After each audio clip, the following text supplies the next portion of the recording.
you make of this protest, though, the Free Nnamdi Kanu protest? There are those who are saying, look, it is legitimate, they are well within their rights to protest, it is enshrined in the Constitution, and there are those who are saying this protest is premature. The matter is still in court. There's progress being made on the matter in court. It seemed at some point that, yes, there was a lull, especially after he was brought back from Kenya. But then there are those who are saying it seems that new vigor has been given the case. Just last week, we heard from the Nigerian Medical Association that he's fit to stand trial. And it does appear that the justice system is now determined to take its course. What are your thoughts on the protests which seem to want to ground the Federal Capital Territory today? Well, first and foremost, the Constitution is very clear. Section 36, subsection 5, that every Nigerian citizen is deemed to be innocent until proved guilty. A nation that detains a human being more than 7 years, and you have him in your custody, and yet you couldn't even reach a judgment as to the culpability of his crime, is a nation that is failing in the dispensation of justice. Justice delayed is justice denied. When it comes to the issue of crime, the Constitution is very clear that the accused or defendant should be judged within a reasonable time.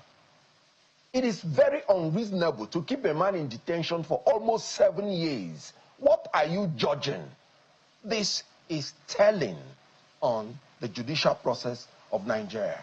I tell you again, in the Constitution, they say the Attorney General, while making any decision as to charging anybody, discontinuing or taking over any criminal charge, should have regard for public interest, the interest of justice, and the need not to abuse the legal process. For me, in the case of Nnamdi Kanu, the legal processes have been abused.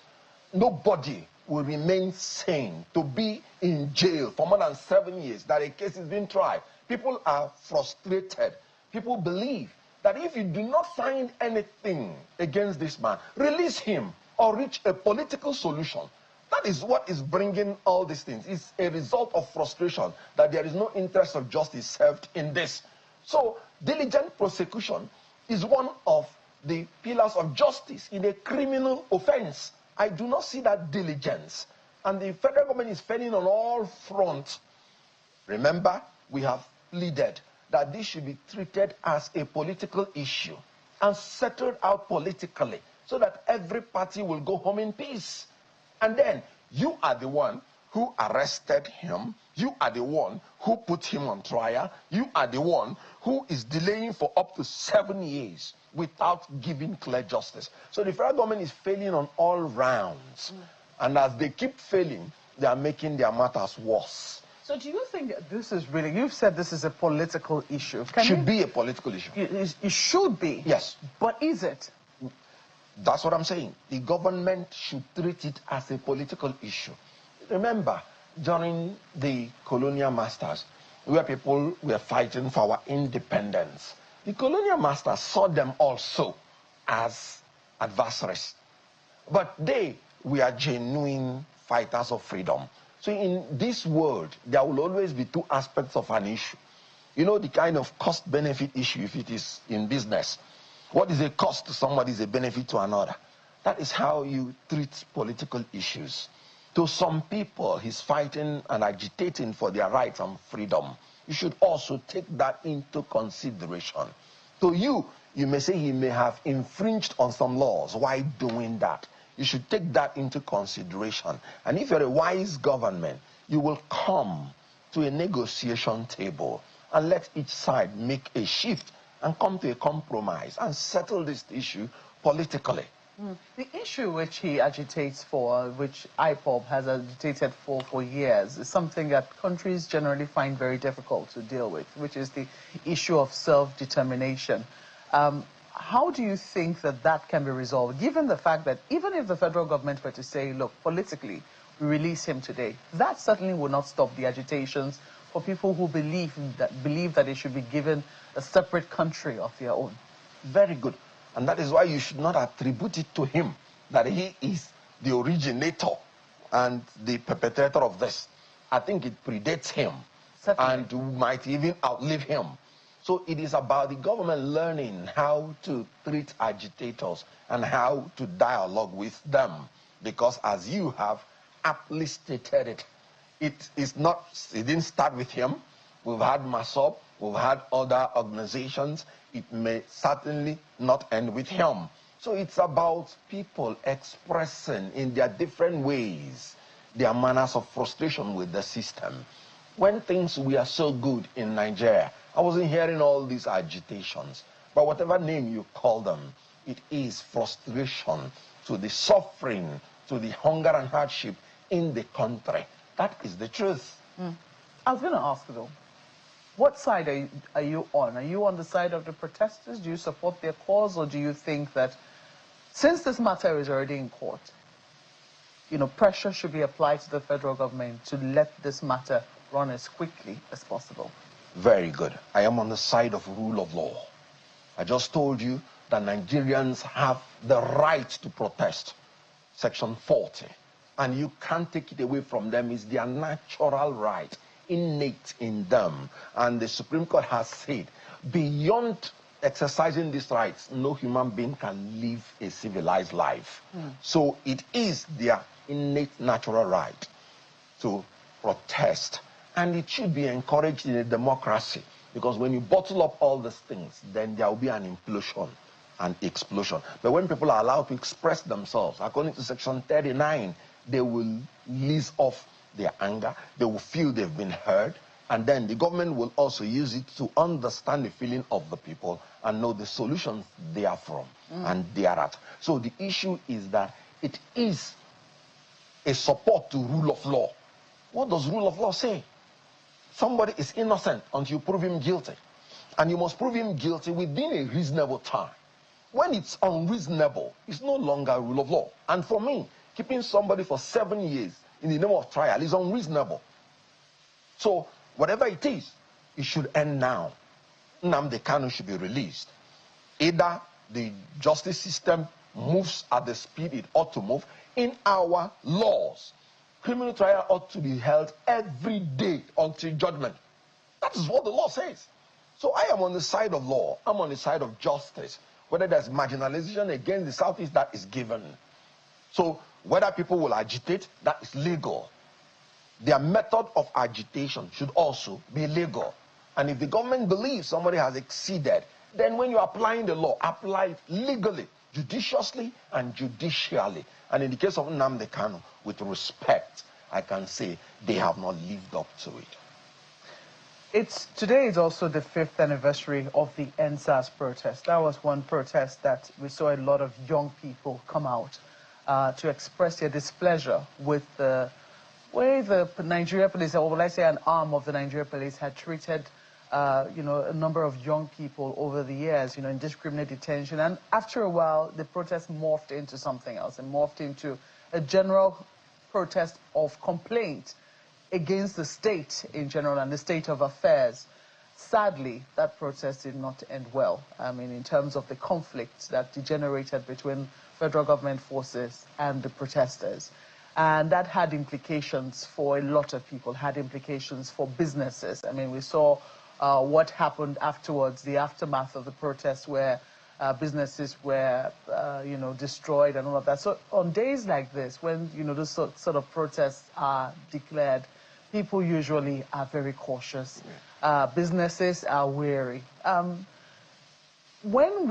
do we balance this need for protest, which is a legitimate right, and the fears? Because the protesters, yes, they're protesting a certain cause, and I'm sure a lot of people share their cause for justice, but they also fear that it might not end well. At the end of the day, it affects whatever little that they have been able to build within the system. On a sister program this morning, we saw, the complainants come to talk about how the government of the day has pulled down the little business that they have been able to build.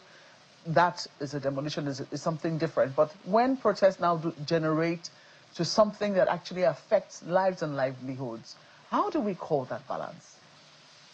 This is where the efficiency from the state comes into view. Abroad, it is the duty of the security agencies to maintain law and order. And that includes protecting the protesters and ensuring that they are doing their protest in accordance with the law. There's nothing wrong with the police guiding the protesters on the ways they should protest to make sure that it remains peaceful.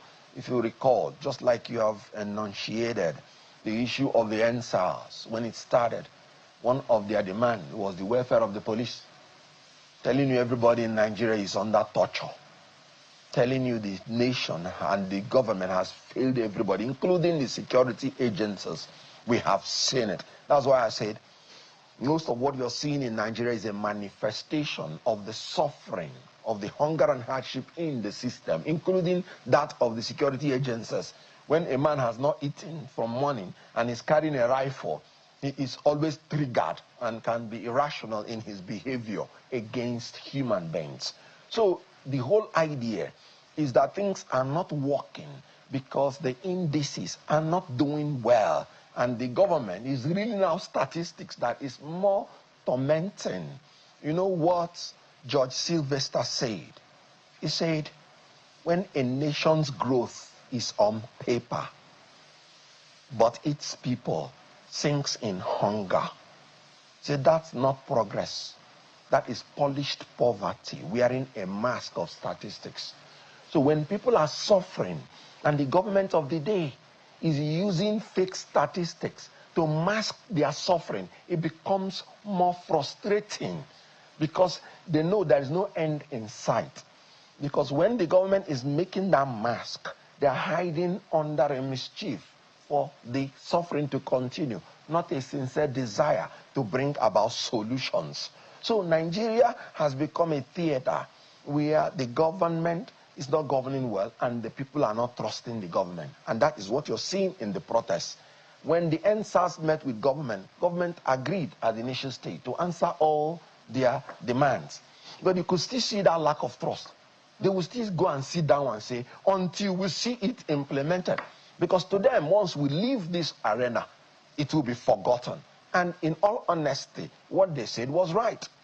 ASU went into agreement with federal government since 2009. Immediately they leave the table, the government forgets it. Till today, 2009 agreement is still being brought to the fore, and strike is being called because of it. So government must live up to the true meaning of its name, protecting the security and welfare of the people and ensuring under the concept of pacta sunt servanda that a party to an agreement must respect the terms of the agreement. If the government starts respecting the agreement it has with Nigerian people, starting from the social contract, this will build trust in the minds of the people, and continually that trust will build. And when the government makes a promise, the people will not sit down and say, you must fulfill it before we leave here. That is what is going on. Nigeria is under the siege of incompetent and corrupt leaders. Can you imagine in a nation if the money invested in our refineries had been used to repair our refineries and they are working and we are not importing and fuel is very cheap? In other words, you have reasonable energy cost. Can you imagine in a nation where our educational institution has continued its growth right from 1960 without this abuse on the lecturers and the students through meager salary and through not taking care of the environment of learning? Can you imagine if such an educational institution is empowered with the resources it needs? Can you imagine if our healthcare system is working as it's supposed to work? Can you imagine a nation that is blessed with oil and with solid minerals? If these minerals have been harnessed and there is fair distribution of wealth amongst everybody, can you imagine such a nation? Do you think there would be agitations? People wouldn't even have the time.